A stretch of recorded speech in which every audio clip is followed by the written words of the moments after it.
కాపాడండి రా. అయ్యయ్యో, ఆ ఆవుకి మొక్క ఓట్లు మునిగిపోయిందండి. ఎవడు కాపాడతాడు ఏంటో. కంగారు పడకు సతీష్, నేను కాపాడుతానులే.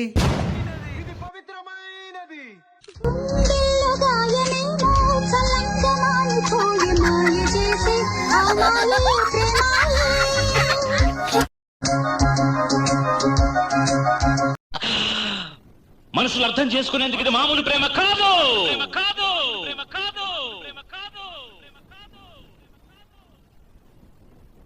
అగ్నిలాగా స్వచ్ఛమైనది.